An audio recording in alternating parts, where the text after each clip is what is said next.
Welcome to episode 156 of the Left Behind Game Club. This week, we play Grim Fandango. Let's get right into it. You're listening to the Left Behind Game Club.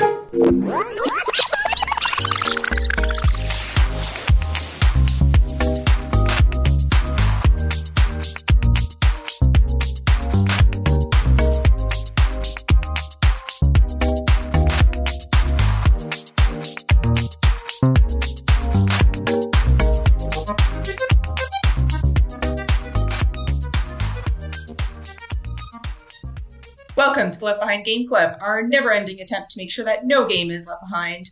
I'm your host, Katie Lesfrance, and today I have two friends with me.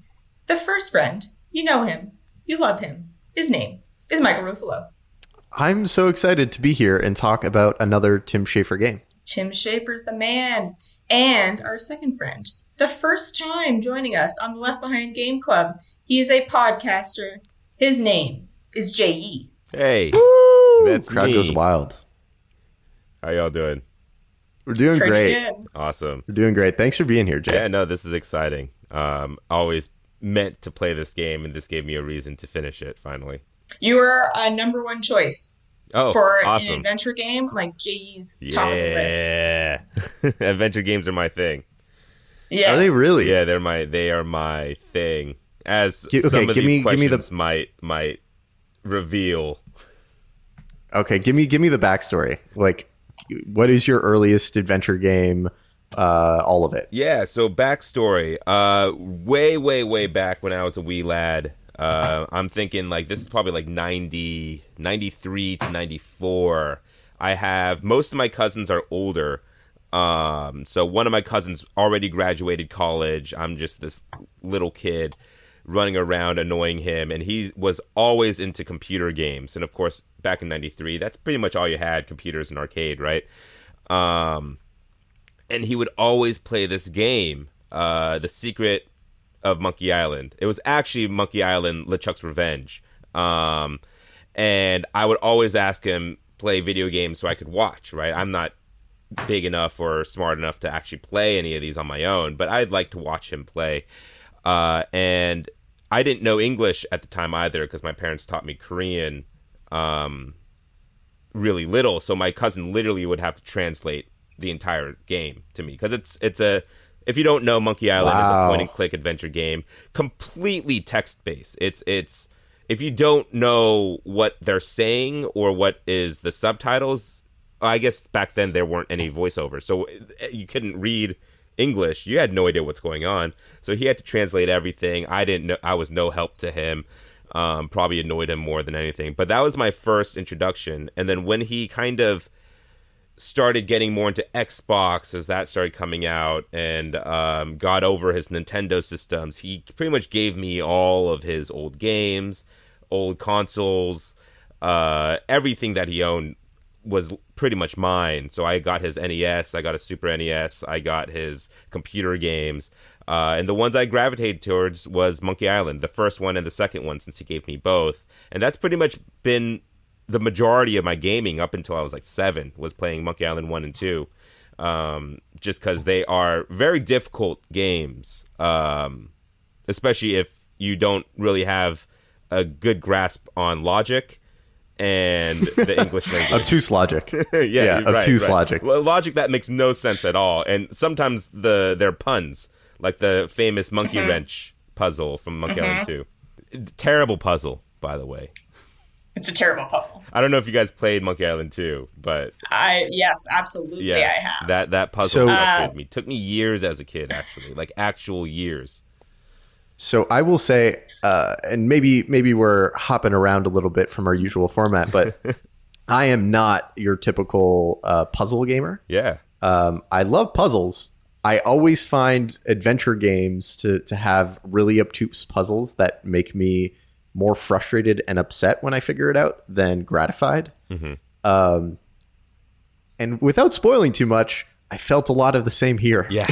Yeah. This one got me. I will say Grim Fandango definitely has some puzzles where I was just I just didn't know. I I could not figure it out, and I'm pretty good at these games. I think I did Return to Monkey Island, no hints, played in 3 days, beat the whole thing. Broken Age, didn't look up any hints or anything, and all these I always pick the hardest difficulty. Return to Monkey Island gave you like a more difficult. With when they say more difficult, they just add an extra.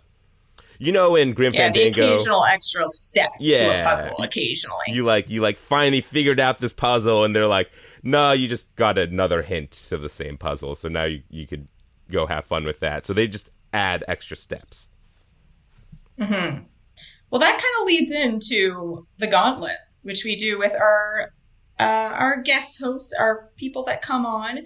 One of the questions: what is your earliest gaming memory? It sounds like watching your cousin play adventure games is probably one of those. One of them. I don't know which comes first because my memory doesn't really work in chronological order. It just happens.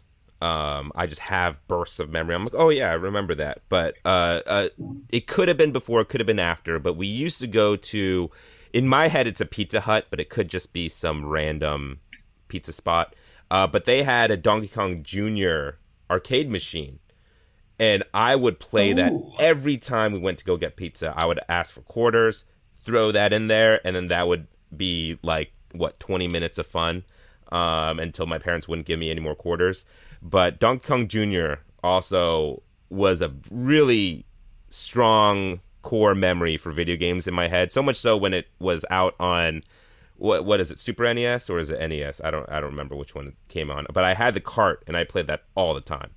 Have you ever either pretended to be sick to get out of something so you could play a game, or I'll also include even take vacation, to take a day off work, plan ahead to get everything out of the way so you can play something? Yeah, so I never called off pretending to be sick to play video games, but I definitely took days, planned ahead and be responsible to my coworkers and be like, hey, by the way, I can't work this weekend. I probably lied about why. I wasn't like, oh, I got to play Destiny all weekend because the new raid drops or something. It's more like, I have a dentist appointment. Yeah, there's important things happening that I cannot get out of. I just have to go. Unavoidable. Yeah, I didn't want people to know I'm a big nerd, so just lied about that. But I don't think I've ever pretended I was not okay and didn't show up when people expected me to show up to play a video game. But I've definitely asked for days off for big gaming events. You're a better man than I. I've definitely said, "Oh, I'm sick. I can't go to this party. I'm just gonna stay home." Oh, but that's a party. You know what I mean? It's not like you're skipping a day off at work or whatnot. Right. Yeah. Yeah, that's fair. I usually don't skip out on work. For sure, I bailed on friends to play video games. I'm like, you know what? This is the game, Last of Us. I could skip that college party. Hey guys, by the way, I'm still hungover from last night. I can't come out, and I'm just sitting playing Last of Us Factions on my couch. What games would you say you've spent the most hours on? It has to be Destiny 1 by no contest. I'm scared of that hour because there's this website called Time I Wasted on Destiny. Yeah. Time I've wasted on Destiny specifically. Specifically Destiny. I've not heard of that. And they added Destiny 2 to that statistic on that website, but Destiny 2 pales in comparison on how much I played Destiny 1. It's embarrassing how much I put into Destiny 1. I think I clocked in, I want to say 1,800 hours. Oh. Or something like that. If you enjoyed it, then it's time well spent. Yeah, and that's what I say. It's because I had 3 characters. One of them was deleted, so technically I had 4, and all of them had at least 600 or less on each of them. And Destiny 1 was something. And if you've ever played Destiny, most of the time it's not even playing the game. Most of the time it's waiting in orbit for your friends to jump on, or it's just running around the tower doing nothing, just literally just running around, just kicking balls. I don't know. Destiny 1 was a wild time. It was a lot of fun. It was a very special time, I think, if you were there. Never spent an hour with Destiny myself, but I will believe you. What is your most controversial gaming opinion that you can think of? controversial gaming opinion. What's your hot take? Yeah, this one I should have prepped a little bit because I know I have some. I definitely have a few that people would be like, you are wrong. Oh, I know one. I know one that people will crucify me for. I think the reboots of the Lara Croft games, the Tomb Raider games, are better than the Uncharted series. So the 3 Tomb Raiders, the new Tomb Raiders, are better than the 4, technically 5 Uncharted games. In my opinion, I think they have a more fun progression. As you go, you upgrade Laura's gear and guns and crafts and stuff like that. And you get stronger as you go. You learn more traversal mechanics as you play the game. It just opens up more. And then Uncharted's the same note the entire time. It has great set pieces and awesome story and awesome dialogue and all that. And all that's way better than Tomb Raider.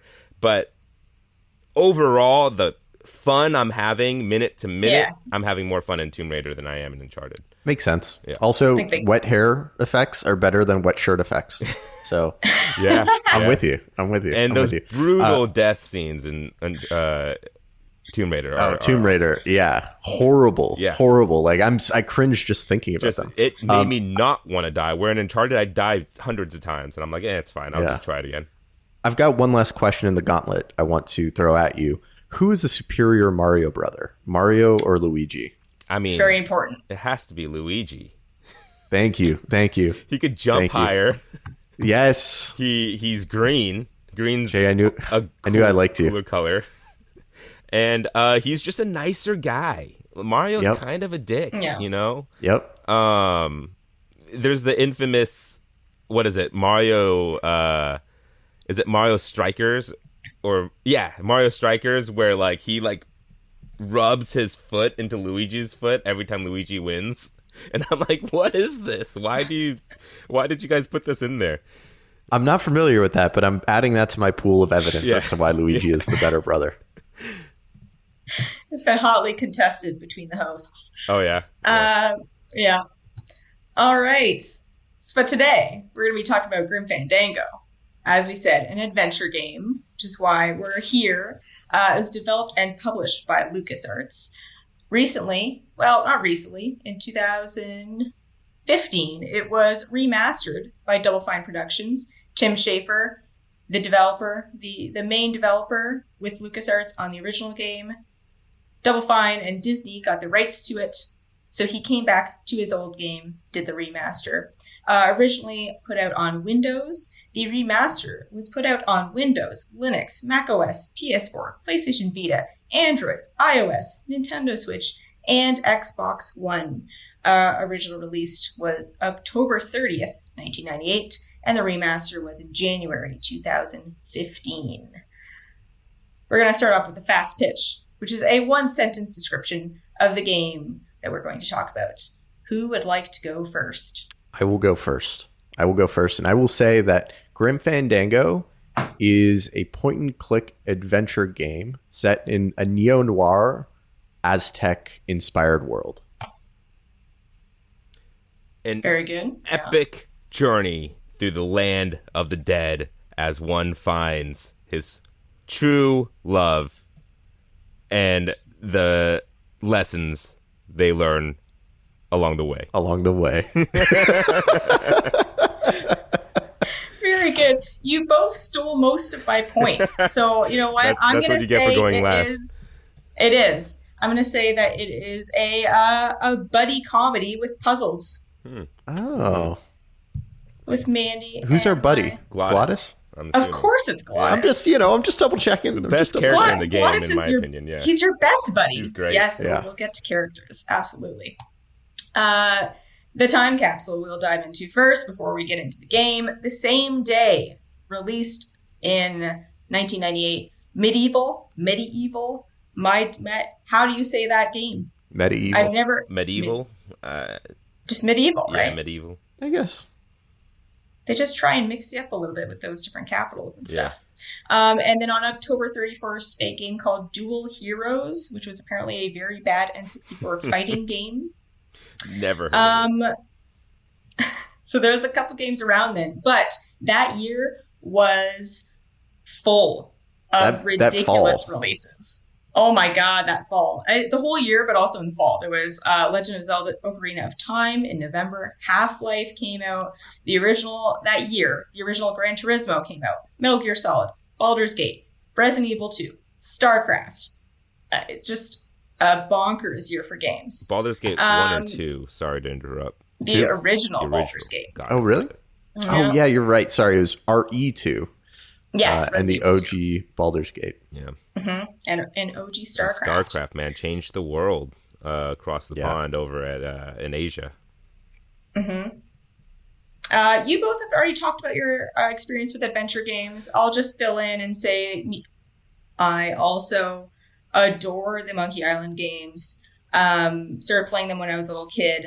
We had a demo of The Curse of Monkey Island, which is the third game. And I played that and thought, oh my God, that's the coolest thing. And then begged for the full game, played that through, and then found out there was 2 games before that, played those, and then would dabble in whatever demos of the other kind of LucasArts adventure games I could get my hands on, like Full Throttle, Day of the Tentacle. Yeah, Day of the Tentacle. Like, just kind of, I picked around, but I kind of saved my parental money begging for the Monkey Island games. I occasionally went back and tried. Now it's kind of harder to get into adventure games, I think. Yeah. It's just a different mindset these days. So going back and playing them is a little bit tricky, but I'm kind of trying to, because I'm like, I missed out on a bunch of them that I just didn't have the resources to get to as a kid. Yeah. Have either of you played the newer entries to the adventure game genre, such as Broken Age or Thimbleweed Park? So you go first, Katie. I played Broken Age for this pod, actually.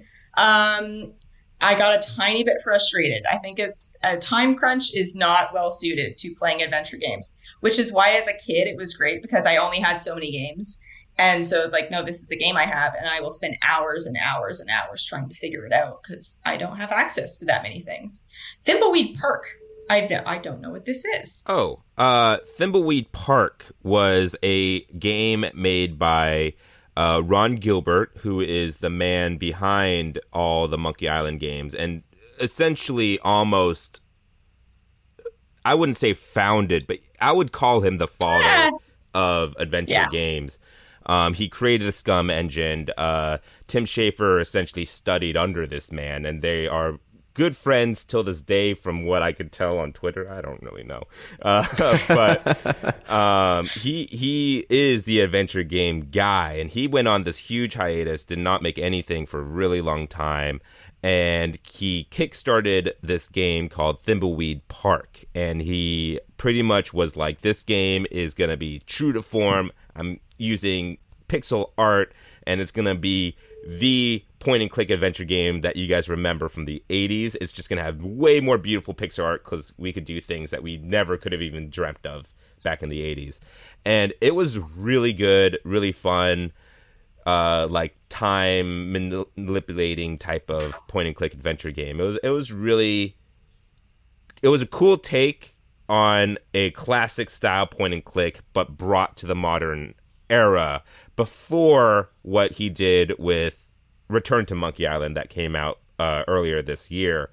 And the cool thing about Thimbleweed Park versus Return to Monkey Island, during the Thimbleweed Park time period, Ron Gilbert was really adamant about point-and-click adventure games should be pixel art. It should be have a verb box. It should have an inventory, and it has to do all these things. It's not until a couple years ago Ron Gilbert kind of had this,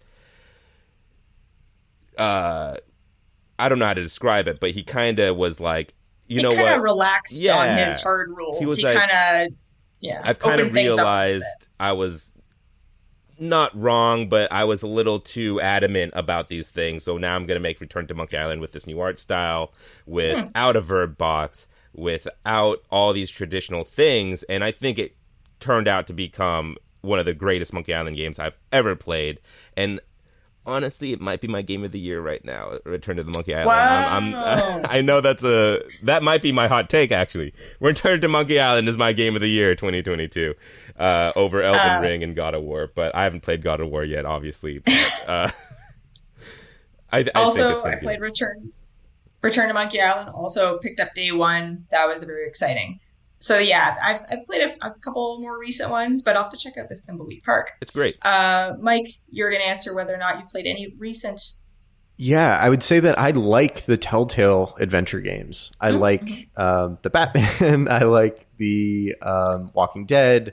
I enjoy those. I like the what was the one that was based off of Fables with the werewolf? Wolf Among Us. Wolf Among Us. That's it. Exactly. Like that. Like I enjoy those games, but playing this made it clear to me what the elements are that I like and which are the ones that I don't in adventure games. So yeah, interesting experience.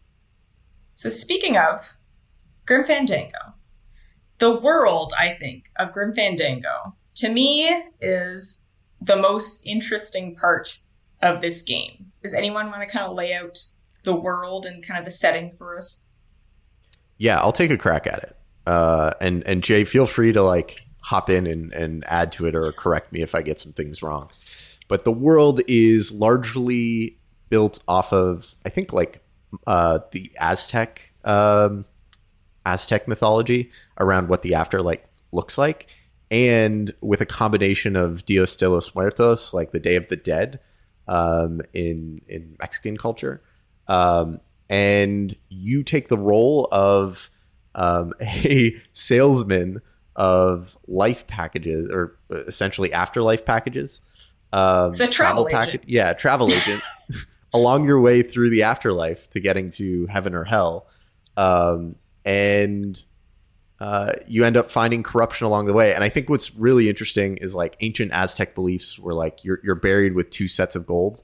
One for you to have there and another for people to rob of you, which makes a lot of sense why there's like this noir crime element of the of Grim Fandango, that that's really funny that there's like organized crime within it. And so what we end up finding throughout the game is it's all a big racket, it's all a big conspiracy.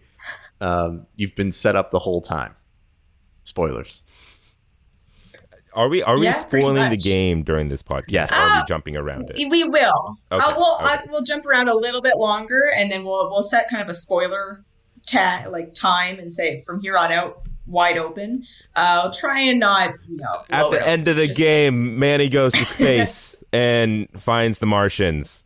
The end. And shoots Glottis. Yeah. No, that's a more in-depth description of this interpretation of the Land of the Dead. The only thing I have to say is it very much made me very curious about this culture and made me want to look things up and see like what is historically accurate. Did they really believe like when you pass, you take this grand journey and some people have it easier than others? Like, is all of this somewhat factual, not factual, but you know what I mean, like actual how beliefs? Accurate of a representation of it did they actually do in a game in 98 by I'm assuming probably not a group of developers who are, I'm assuming, not super ingrained in the culture, right. But obviously the research will look things up quite a bit. But it was developed in California. And there's, California at one point was part of Mexico, the large Hispanic population there. I don't know what the makeup is, but I do know all of the voice acting cast, they're all Latino. Which I feel like you could tell. Yeah. That it wasn't a caricatured accent. There was a couple parts where I was like, oh, did he have to say like, oi, chihuahuas? I was like, oh, yeah, that part. I laughed during that line, though. I thought that was I laughed, funny. Absolutely. But as far as like, yes, the voice acting, I thought was really great. Yeah. I learned a lot of cool slang from this, where I had to ask my girlfriend, "Hey, what does this mean? What does this mean? Hey, what does this word mean?" Because Iole, he says that all the time. I'm like, what is he saying? Cabron. I really liked that we dove into a travel agency. We drove into corrupt organized crime, running casinos, and it kind of got into like the mundane aspects of each of those things, which I thought was really funny. Of just like, how do people get their memos, and like, how do those get sent around, and how does the prioritizing of who gets which case happen? And I thought that was really interesting, even though it's kind of the most boring stuff, even in like the organized crime and the running the casino. And they're like, no, how it gets shut down. And I thought it was so funny. I'm so with you. The elements that make it feel like it's a real world, like it's not just some like dream place. I thought it was a ton of fun. And within like the revolutionary leaders too, and how mundane some of that is. And they're like, no, we need another carrier pigeon. Get us carrier pigeons. Like, that's funny to me. Well, I even thought that they weren't even going to play a major role at all. Like, I thought that was just like a small joke that you're only going to see these characters for this small moment in time, and maybe they'll make a return, but I never thought they would actually account for anything. Like, because the way they portray them at the first time you meet them, I'm like, these guys are never going to get anywhere. They're still looking for pigeons. They got to hatch them and grow them and train them. They got to do all this still. Also, is it just me, or did it feel so Tim Schafer-y in the characters and the writing? Like, I got real Psychonauts vibes. Just from the characters. It made it more clear to me what Tim Schafer's strength is, and that is like character and world building. Yeah. Yes. Like, maybe not puzzles. Yes. Exactly. It might not be puzzles. Yeah. Character and world building. Like, I just wanted to spend so much time in the world, and with those characters. Like, I love them. I love the world of it. I just, spoilers, didn't love this game. Really? Yeah. Okay. Man. So I feel you, Mike. What? I kind of came in. No, okay. There are parts of this game that I love, and there are parts of this game that I don't. And I look at it positively. I don't think of it as a bad game. I like the game, but as far as my favorite adventure games, it's one of my favorite stories and like worlds and characters in adventure games.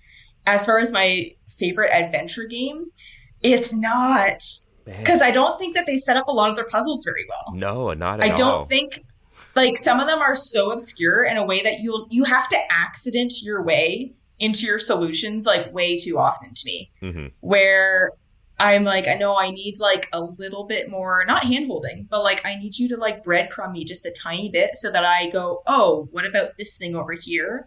And it kind of edges you along. It doesn't really. It does sometimes. And even then, you might not find that thing that kind of tells you, that hints at the thing that you need. Like, you might not even see that. Yeah. So they don't set everything up super well.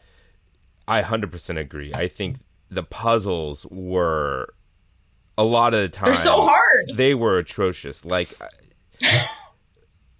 I mean, right off the bat, can you guys just know what your least favorite puzzle was? Because I know mine right away. I mean, I could probably think of a few. I have a few, but one just got me. I was like, this is ridiculous. You know what? Before we, you know what? We'll just set the spoiler zone. It is open. If you have any interest in playing Grim Fandango and don't want any puzzles spoiled or anything like that, maybe hop out, play the game, come back.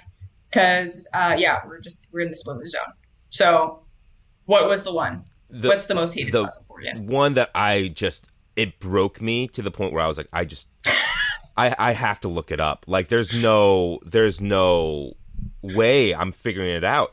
And it turned out it's the one where you have to open up the cigarette case that belongs to the lawyer. Nick. I forget his name. I think Nick is right. And I'm like, I know I have to get it open. I saw the key fall out, obviously. They made a very poignant. Very apparent. Yeah. Very obvious. Like, it was like a 5-second clip, and I was like, okay, there's a key in there. He says there's a key in there. I'm looking all over Rubicabra, like, trying to figure out how to do this thing. And during my travels, trying to figure it out, I went up to talk to Carla, I think her name is. Yeah. The security guard that does the metal detector thing. And by the way, everything surrounding her, awful puzzle-wise. But she has she has some of my favorite lines. Oh, she has, yes, I love the dialogue. Oh my great God. stuff. Yeah. But there's this small little hatch right next to her. I never saw the hatch. I never even noticed the hatch until I used the hatch. Yeah, I didn't notice it until one time I pressed A on it, but I was pressing A a bunch, so I just skipped through all that dialogue, and I was like, oh, well, that's fine. I'll just press A again, like inspect it. Not A, it's Y. I played on the Switch. I inspected it, and he said something different, and I was like, oh, well, maybe the first thing he said wasn't that important. I just won't think about it. Like, it's not that important. And essentially, I thought that was from what I gathered from the small bits of the conversation I didn't skip, it sounded like that was a bomb shelter for Carla to go into in case there's a bomb threat for her to hide inside. And I was like, okay, that's probably tied to another puzzle. I don't have to worry about it right now. And I went all around Rubikov, and eventually I looked it up, and I was like, you put the cigarette case, pretend to Carla that it's a bomb, and then she'll put it into the bomb thing, and it explodes. And I was like... And then she takes out the key and gives it to you, which doesn't make any sense. Yeah, and she's like, oh, there's something left over in here. But I was like, that whole time, that thing was a bomb to explode things? That could have been so useful for me to know if that one dialogue was just a repeatable piece of dialogue, not like a one-off that... you just, if you miss it type of thing, and then you can never hear it again. Mm-hmm. You know, the solution to that puzzle was a one dialogue that gets replaced by a new dialogue if you do it again, and that bothered me because it's the only clue, and you could only hear it one time, and I was like, okay, like that's I hated that puzzle, and then that because we said we were on a time crunch, that opened the water gates to me kind of looking things up, and I was like, I have to put my phone down. Like, I gotta stop this. Yeah. Yeah. Just to say, like, I don't have a puzzle that I hated the most because I got frustrated about somewhere around a quarter or a third of the way through and just said, I'm using a guide. I'm playing through this as if it's a movie in a lot of ways. It was the petrified tree puzzle that got you, wasn't it? It was probably around there. Yeah, when you're absolutely. in the forest and it's the tree that pumps, and then you got to figure out that you got to put the cart over the lines. And then you got to make Glottis spin. And I was like, yeah. So, sorry, this is a quick aside, but this is my second time playing this game. I played this game originally when it launched on PlayStation 4, and I played it all the way up to that puzzle, and I was I was playing it on stream. And I was streaming it, so people were trying to help me, and they're like, I don't need a clue. I got this. I'm going to do it. And I did this for days. And eventually, I just dropped the game. I was like, I can't. I'm done with this game. I can't solve this puzzle. It's over. Maybe I'll come back to it, and it'll just come to me. And it didn't, ever. And years later, Katie asked me to be on this podcast, so I got to that puzzle, and that's when it just clicked. And I just started pushing this cart around, and I was like, oh, it changes that's the solution? And it was, and then it led to a puzzle that was even more difficult after. So I was like, okay, this game. Yeah, there's one after that. So I used a internet hint system thing far more for this game, more so than any other game I've ever played. Yeah. As far as like a puzzle game. There's one website that basically gives you like staged hints. I use that like once. Like the new where they're like, oh, how do I open the cigarette case, and it'll give you like hint by hint. So it'll say like, oh, maybe talk to Carla, and then like it'll like gradually be more and more specific until finally say like, give her the cigarette case, say it's a bomb, blah, blah, blah, blah. It's the same one where it's like after the third hint, it's like, hey, this next hint is going to be a spoiler. Just be careful. Yeah. it's like new hint system or something. Yeah. I'll find it, but it's very nice. I like it a lot. Because I don't want to just be told what to do. Like, give me a chance, like, give me little tidbits, and maybe I'll get there. You were saying right after that puzzle, there was an infuriating one that you couldn't get. I was never going to get that. I had to throw the bones into the tar lake, and then when the flaming beavers, because there are flaming beavers in this game, because of course there are jumping over the little like cliff over top, you have to fire extinguish them in that moment. Yeah. I was never going to get that. Yeah, I hated that. Ever. I ran up to the beavers and would put them out, and then they would run over to the flame and relight themselves. Exactly. I'm like, I have a fire extinguisher. I'm like, I got this. And I was like, oh, that's not all, which is great. I'm like, I like that kind of fake out where you're like, oh, I think I got it. No, I don't. But I don't have any indication of how to actually solve this. Yeah. Another big one is that stupid ticket printer Oh, that you have my to trade God. in the photo that Lola gives you of the cat race. Yeah. And then you have to, somehow you have to know that you have to like trade that in, and somehow she planted the other photo behind the counter and you have to swap out the photos. You don't know that at all. You have nothing. You have this one picture and you have to combine the information from that picture with something that the casino owner tells you. And with that, you have to know what date and race you have to print. And then that gives you the photo of this affair. Like, I was never going to get that, ever. That puzzle was really frustrating. So all of it I pretty much got, except for the last photo. I was like, I just can't get this tattoo artist to look at me, give me the time of day. And then I figured out I had to get Naranjo to pass out or whatever. And then that in itself, I was like, how do you do this? I didn't realize you had to open the fridge to be able to get Toto Santo and the Naranjo to look away so I could put the thing in the bottle, and I was like, this is a lot. But I got the cat in the right outside the litter. It said the second week the Olivia crashed or whatever. You talk to the other guy that's a mean dude that wouldn't accept your tickets because he's like, oh, this is a fake. If you talk to him without giving anything, he's like, I told you, I only give the kitty hats on Tuesday. And I was like, oh, okay, Tuesday. That's the only time a day is mentioned. It has to be Tuesday. So Tuesday, but what's the last one? I don't know. Yeah. Yeah, that one was frustrating. There's also, really early on, the sign that spins with the... Oh, yeah, didn't get that either.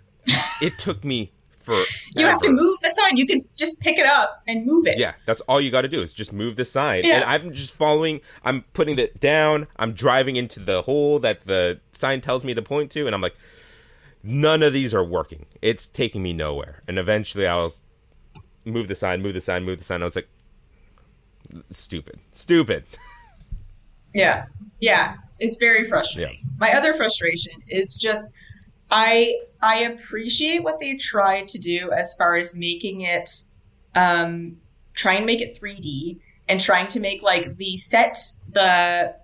environment screenshots pre-rendered. Yeah. Yes. And like different, dynamically a little bit different and the point of view a bit different, but that made it so confusing of where you are and where, when you go off to a certain place, like when you go to another screen, sometimes it changes the whole viewpoint and you're looking at things from a different perspective. And then I don't know where I'm going. So it made just navigating the environment much more difficult than I thought it needed to be. Yeah.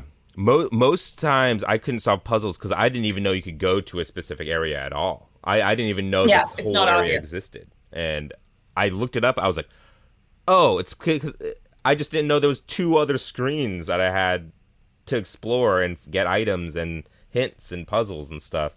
I didn't even know about it. I thought it was just like these 3 screens, especially in year 3 when you only had a very few amount of places to go. I was just missing a complete whole section for days. I was stuck there. See, I thought that was a little bit easier because I was like, oh, there are a few areas for me to go to.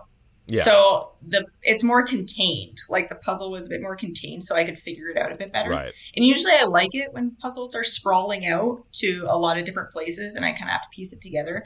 But when the puzzles are this hard, it got difficult and frustrating. Mm-hmm. And it sounds like I don't like this game. It does. It does sound a bit like that. Like I don't. But I love the characters so much.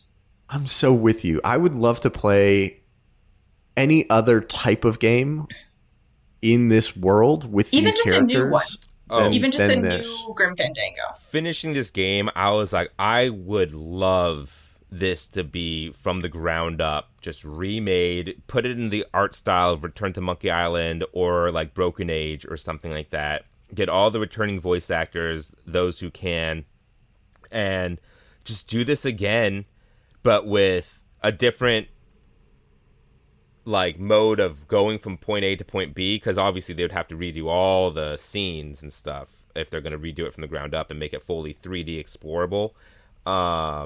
But keep the story exactly the same and all of that. I would love to replay this over again with like updated puzzles that make sense and or are just hinted at a little bit better. Yeah. Or just breadcrumbed a little bit better so that you're gonna get there. Right. Because they can be illogical. That's fine as long as like there's something there to lead you to where you're gonna get to. In most traditional point and click, especially old ones like this, there's always a dialogue hint for all the puzzles, except for this game. This game is the only time when I experienced like, yeah, there's just nothing. Like they don't give you.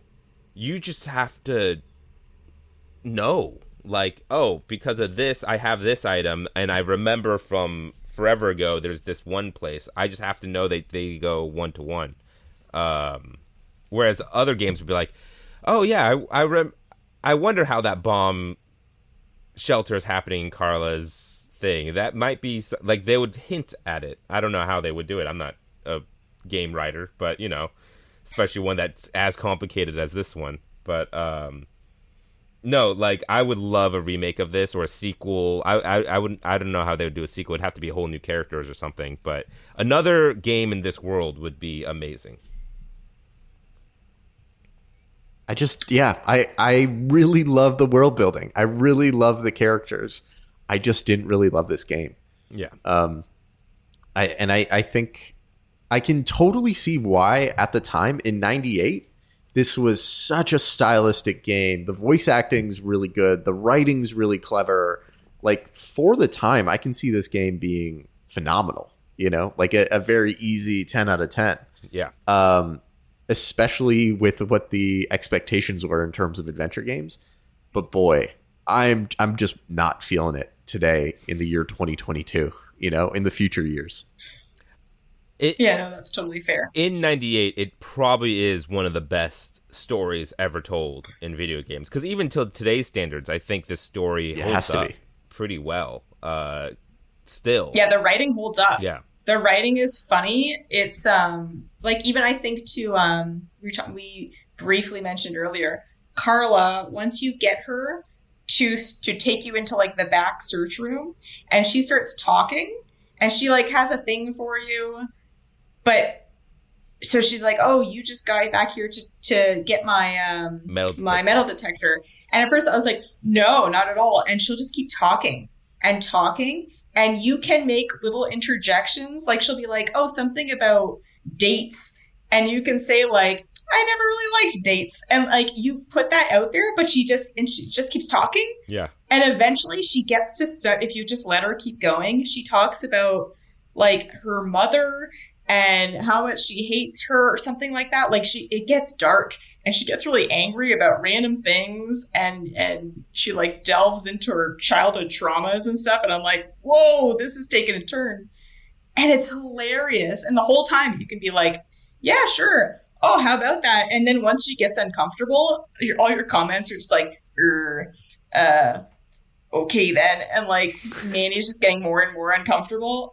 So I didn't want it to stop. I was like, no, I'll just sit here. I'll just let this run. Yeah. The writing is really, really good. The other thing that I would say is for 98, this is also a game that I think is probably written for a bit of an older audience yes, than 100%. what I think you might expect out of video games at the time. Because it references all kinds of like noir films of the 20s, 30s, 40s, like Double Indemnity, like Casablanca, like it's got all of these little like homages within it that made me be like, oh, this is also not a kid's game, in the way that kids games exist. Yeah, and I mean, just look at the content of the story. There's mobs, there's death, there's assassinations, there's all sorts of crazy guns are being flung around everywhere. I mean, they shoot yes flowers. But I mean, the guns turn people into flowers. It's I feel like watching Batman the Animated Series as a kid had mobs and guns like more serious stuff. So like that for me wasn't the giveaway as much as some of the other stuff. It's one of my favorite little world things was that if they get shot, if they die, they got sprouted. Yeah. And because they like lie down and, become one with the earth because they're all like skeletons. They're already dead. So it's like, but they're not actually dead because they're still moving around. But if you're sprouted, like, no, you're one with the ground and lilies are growing out of you. That's hysterical. Related to that, spoiler, okay? But when your main character gets shot, it just happens to be shot with a slow acting one that you can... Yeah, that you can. Well, you just took all the fast acting stuff from his florist Bosley or whatever his name is. Right. Well, I think it's just interesting that like the types of bullets aren't like, oh, it'll just kill you. Like it'll just it's like, oh, there's different types. Yeah, I think it's like a new tech that they just made these sprouting bullets that Hector LeMans has been working on in the dark for years and years and years. But I thought it was so dark that all the what do you call the people that do the autopsies? Oh, the coroners. The coroners were florists in their previous life. Yes. And so they're like, they were this happy people that just loved plants, but now they're like digging through the dead and like trying to figure out how the dead died. And I'm like, man, that sucks. That's like probably the worst transition from life to death that you could do. This guy who did everything for the cause of better of the world, now he has to look at dead bodies all day. I feel like florist though is often like in certain movies and such is often like a hidden, the fake job for like gangsters and mob members and stuff. They're like, oh it's yeah, like the cover. florist. It's a front. Yeah, like I feel like the cleaner was often a florist, right? And that was his cover, so it made perfect sense to me. I'm like, yeah, of course they're florists. Yeah. But I personally really did enjoy this game, and it sounds like I was down on a lot of the puzzles. I think for the most part, because of the amount of adventure games I play and how often I play them, I think for the most part, most of the puzzles came to me pretty naturally. Like I would play through and I go, oh, know exactly where that goes. Oh, I know not exactly how to use it, but I know that this is connected to this puzzle. And I could see, like, I could differentiate between this goes to this puzzle, this item's for this puzzle, this item's probably for both puzzles. And I could compartmentalize all that in my head. As soon as I pick up a new item, I know immediately where I generally have to use it. It's just getting there in this game often presented more steps than I realized, and these steps were never explained. And when I got there, or they would add a step that I wasn't expecting, and it just wouldn't make sense. Like, and a lot of times it didn't even have to do with the items. It had to do with the location, and also... Yeah. Or just how you did it. Yeah. Or it was like, oh, but you didn't pick that up. It was just the way that you used that item in that moment, whether or not you like used it himself or you used it on the thing. It was very particular. That happened a lot. Like you had to either place it or use it or like give it to someone to use it. And sometimes even it was a pixel thing where like I thought I was clicking it, but the right area, but no, I was looking at a wrong item because Manny's head wouldn't turn the way I thought it would or whatever, and I wasn't just always missing the button prompt or whatever.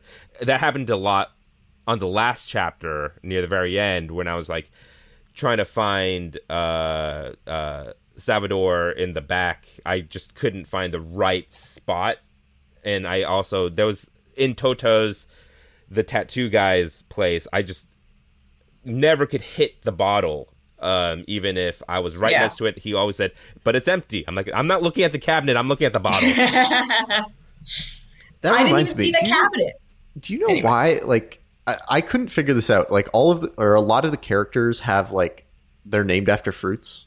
Like, Salvador Limon, or like Limone, which is lemon. Naranja is orange.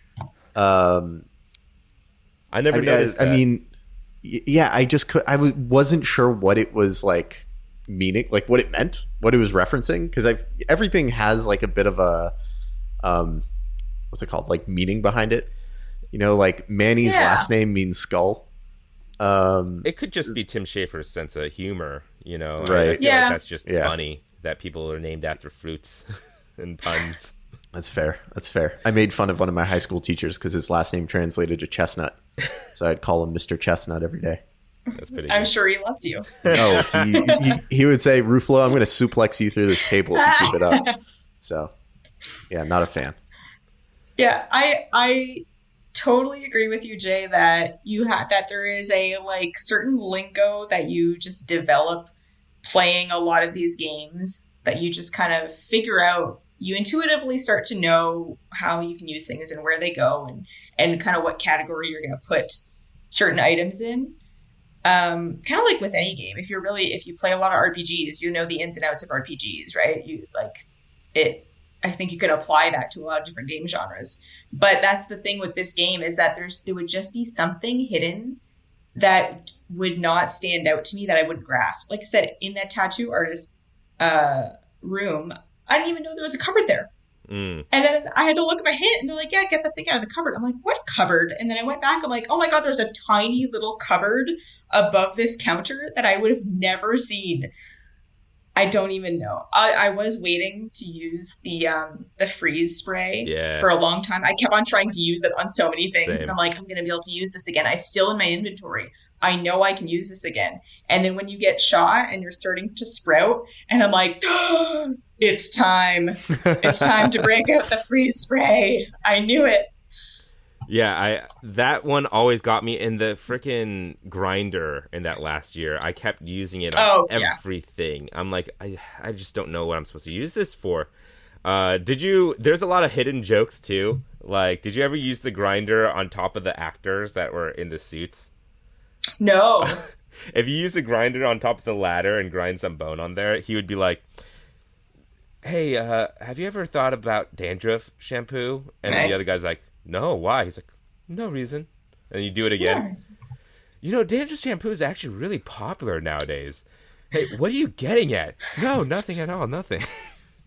And there's a lot of cool, like, funny hidden jokes that you could, like, find around. I think there was a particular moment where you get, I think you get an item, and then you could show it to people, and they'll say something about it. But it's a key item, and if you use it too soon, you won't get any of those dialogue options.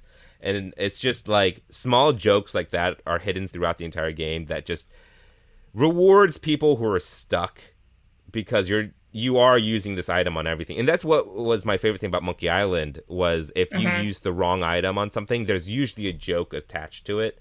It's not just, I can't do that here, or whatever. That's like a pretty common adventure game phrase. Yeah, it's the layered on jokes when it's not part of the natural game. It's like, no, you're just over here trying this, and you'll stumble upon a joke. It is one of my favorite things, absolutely, about adventure games too. Yeah. Jay, I think you mentioned that you played on Switch. I did. Yes. Interesting. How does that go? Is there a lot of like touch controls or? So there are touch controls that you could use. I did not like them because it's like, to use items on things, you have to press and hold and then move your thumb up or left or right to interact with a specific way. So I never used the touch controls. I only used it if I'm being lazy and I'm laying down. I only have one hand. I would touch because you could double tap and then Manny will start running to wherever you double tap. And so I wouldn't have to have my right hand on the stick. I could just tap and then Manny would automatically run. Oh, no, I didn't have to have my left hand on the R button to have Manny run. I could just double tap and he'll automatically run to where he would go.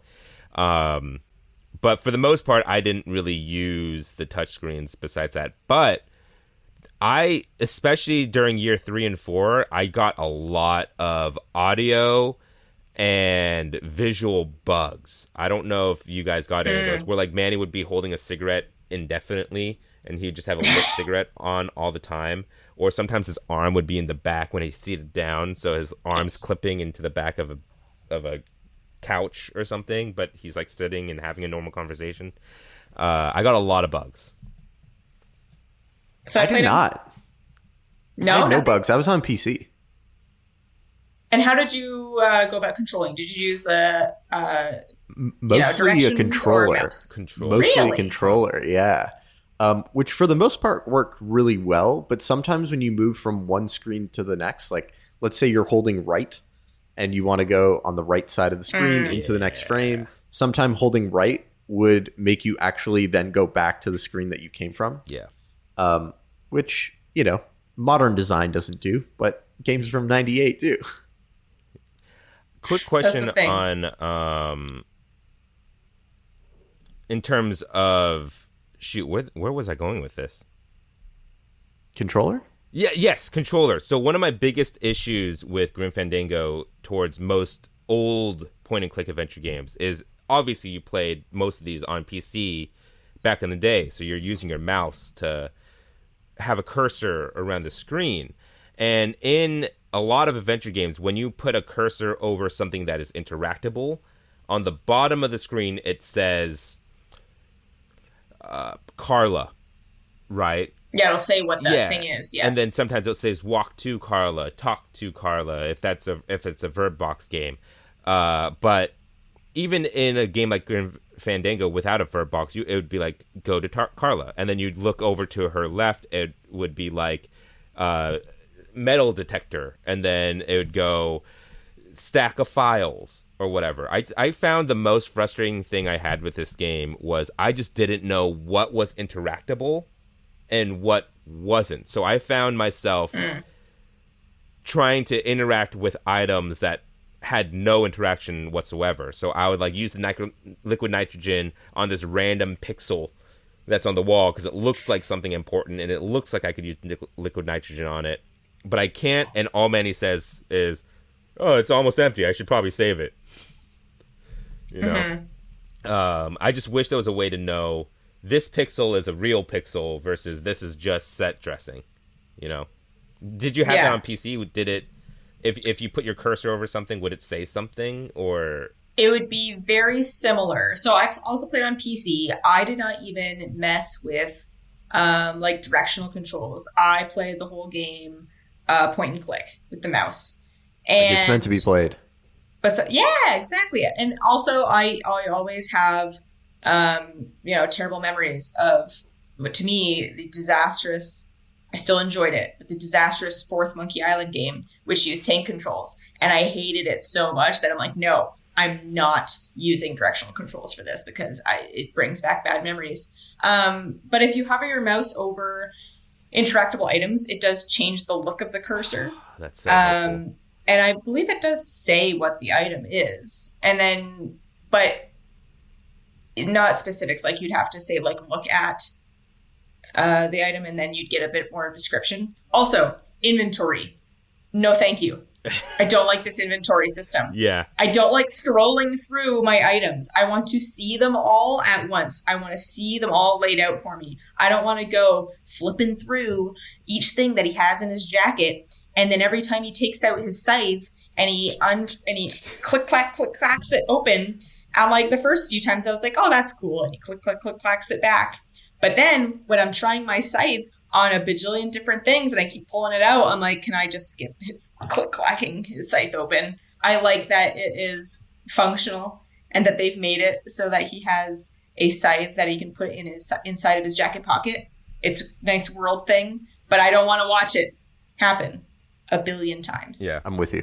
Luckily, the scythe wasn't used in too many puzzles. No, but I thought it would be, right. so I kept trying to use it. So it didn't really matter if it wasn't used that many times. It was my last resort thing because of how long it took to take out. I'm like, I'm not going to, unless I know the scythe is the answer, I'm not even going to bother. It takes away too. And then he's like, my scythe, I like to keep it where my heart used to be. He says that all the time. And I'm like, I can't listen to this all the time. I did have one bug that I had a couple of different bugs, but the big one that happened twice was all of a sudden Manny didn't walk, he didn't move his legs. He stood straight as a board and he just floated everywhere, and it didn't stop for a long time. I moved environment to environment and he just stayed that way. I talked to people and he just never moved his legs, and it was kind of fun. Yeah. But yeah. That's a pretty crazy bug. I didn't get anything crazy like that. I think I got one T-pose from a NPC somewhere. But no floaty type of bugs. Mine were just random physics stuff with arms flailing around and items not attached, the cigarette would be somewhere else and stuff like that. Which I thought was weird in a game this old that I was encountering so many bugs. That there would even be T-poses? Yeah, stuff like that. For NPCs. Did you guys switch between remastered and original graphics pretty often? I did it a few times just to see what the difference was. And then, other than that, no, I didn't. I did it all the time, and every single time, I'm like, they could have just re-released this game, and I would not have complained. It doesn't look that much better. It's not remastered in a way that looks impressive. No. I can see the changes, but I'm not thinking oh, this looks so great now. No, it looks very similar. The edges are smoothed out. And there's dynamic lighting. Yeah, the lighting. So there's shadows on Manny as you're walking around. Or you could see Manny's face better in certain instances, and can't in other instances. But yeah, I was kind of let down by the remastering. I'm like, none of this looks fantastic. I mean, the game for its time, it's great art. This is really good hand drawn scenes and stuff like that. But yeah, I didn't really think it needed the remaster necessarily. No. I feel like I said earlier, if they just redid the game completely, I'd be 100% interested on playing this again. But I didn't think the remaster was all that impressive. Yeah, I'd agree. You know what? I was going to start going into the wrap up, but I forgot to mention that Glottis is my best friend. Glottis is the best. Don't you want to go to a casino with Glottis? I mean, at some point you're going to lose him, and he's probably going to get arrested. But I want to hang out with Glottis. Glottis is the best. He was my favorite character. He's a great demon. He's such a good demon. He's the best demon. He was very I'm with you. Fun, and I loved by year 3, Manny and Glottis' relationship was just they were tight. The tightest bros you could ever be, to the point where they shove Glottis off and Manny thinks he's dead. And I was like, damn, that really sucks. And then when Glottis collapses from not driving for a year. Yes, that's funny. Yeah, and Manny's like, how could I not have seen this? And Manny's a changed person in year 4. He's a different guy. But Glottis was great. Meche, I think she was terrific. I think she was a really good character. I really liked her a lot. There were a couple plot points where I was like, I don't know about this. When she throws a bottle in year 2 at his head, and she explains later, I was still like, you a couple it escalates words very quickly. Could have you could have said something, or I don't know, done a little bit of help there instead of just throwing a bottle at my head. But yeah, I really like all the characters a lot. Meche, Glottis, Manny, even the sailor guy, I forget his name. Oh yes, the one that you go back and talk to, and you tell, and he's like, no, you can't come on my boat unless you have this, and this. Did you ever inspect the moon while no. I was there? Oh, that's great. They do a little sea shanty, and then Manny, he finishes Manny's the end of the sea shanty for Manny, and if you keep inspecting the moon, like they at the end he's like, all together now, and they say it at the same time. It's a heartwarming moment. I like sea shanties though, so yeah. And even the unionizing worker bees. Yeah, Terry. Great stuff. That was a funny moment. I love the moment where you get credit with the hipster revolutionaries by showing the signed letter that you received. I really enjoyed that bit. Speaking of those guys, what do you think of the big twist at the end with Olivia and all of that? I was not expecting it. I wasn't expecting it, but I also wasn't emotionally invested in Olivia, so I didn't really care. I wasn't like, oh my god, Olivia. Like, I was like, oh, Olivia. Oh, okay. I see what happened. And the fact that she took out Salvador, I was like, oh, that's a shame. But like, I wasn't blown away or anything. It's a very standard trope for noir, so I was expecting it. That makes sense. That 100% makes sense. I just spent so much time in year 2. I just got to know all those people very, very well. Olivia, because I thought that Blue Casket was more important than it really was. And so I spent a lot of time in there. And there's this cool thing. I don't know if you all did this, but if you recite a poem at her open mic and then ask her to recite a poem, she just does exactly what you just did. Yeah, she copies you. And I had a good old time doing that, where I just sat there making the longest, dumbest poems and just having her recite all of them. And so I liked Olivia, and I liked her character and the whole vibe she gave off, this uppity, like, hipster type of chick. And I liked all the lingo that they spoke in that club or whatever. And then when Salvador kills himself and her at the same time, I thought that was a cool moment. Yeah, it was very, spy, film noir, big explosion. I was like, oh, she's going to explode in the car. And so, like, gangster movie, old Italian gangster movie, Godfather and all that. I was like, oh, that's fun. Yeah. I liked it a lot. Is there anything else anyone wants to touch on before we get into the end of the show? Man, I don't know. I could talk about this game forever. I could talk about this. We could move into Monkey Island. We could do all sorts of things here. We should talk about Monkey Island definitely at a later time. Absolutely. Before we head out, I'm just going to mention the reviews for this game at the time were glowing. Like, absolutely glowing. It scored a 94 on Metacritic. I mentioned all the games that came out that year in 1998 and how just the level of games that came out. It was the 6th highest rated game of the year. GameSpot gave it a 93 out of 100. Ron Doolin said, in addition to being a very good adventure game, it features great writing and beautiful art direction. And IGN gave it a 94 out of 100. They said, hands down, the best adventure game we've ever seen. You'll love Grim Fandango's incredible art, storyline, and character development. Which at the time, it probably was the most incredible adventure game that we've ever seen. Thank you for joining us, Jay. Yeah, I cannot think of anyone more appropriate for this pod. So I thank you for coming on. Do you want to talk to us tell the good people about your podcast, about where the people can find you on the internets, all that good stuff? Yeah, I host a podcast with my co-host, Alex Gonzalez, called We Are Not Game Devs. Essentially, what we do is we come in with a general idea. It doesn't even have to be very specific at all. It doesn't even have to be a video game. Sometimes we come in with, hey, I saw this movie once and I like this idea. And we turn it into a video game with a somewhat of a story, mechanics, what the loop will be, and we have a grand old time.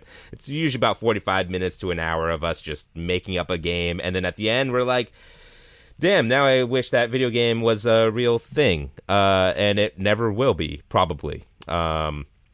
Katie has... You two are very good at it. Oh, you two are so good at it. I don't even know... from where you start to where you get to and how well you do it, it's very impressive. I came on and guested for one. We made a game, I remember, called Thingies. Yeah, Thingies. It was like a Pikmin-like, I remember. Yeah. When they evolve and change, you have to do a lot of things with your thingies.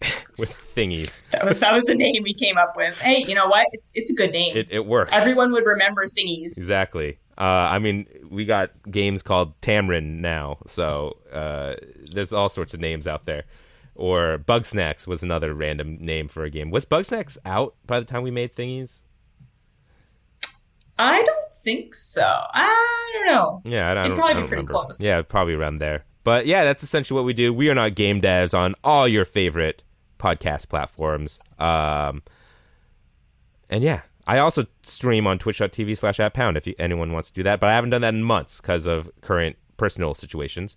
But that's essentially where you could find me. Fantastic. Michael, Mr. Ruffalo. The fine folks can find me. The fine folks can find me at Ruffalo M on most social places online, or michaelruffalo.com or .ca, or in the Discord server by going to Left Behind Game Club or leftbehindgame.club/Discord, and it'll be right there. Katie, where can the fine folks find you at? They can find me on Twitter. I'm Lesperak, Lesperak. I talk about usually what I'm playing at the time, or things I like, or complaining about the NHL.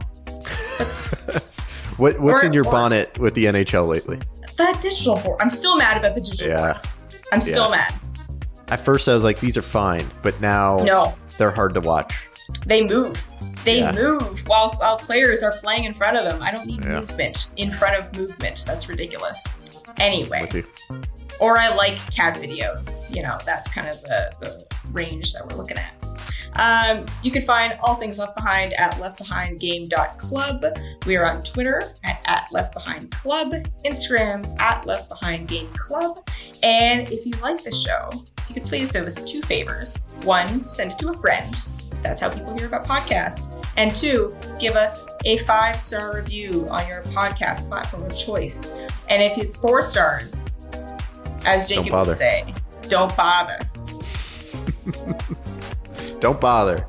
Don't bother. All right. We're only out here for those 5 stars. 5 stars are nothing. All right. And how do we sign off, Mike? Let the people hear it. And that, my friends, is one less game left behind.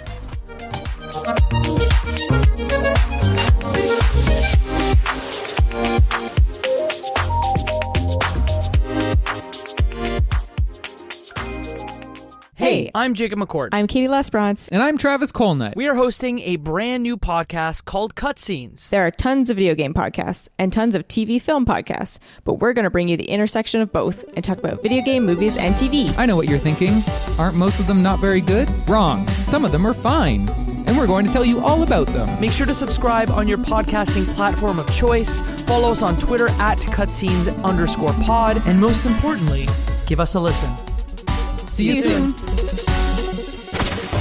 Cutscenes, a video game movie podcast.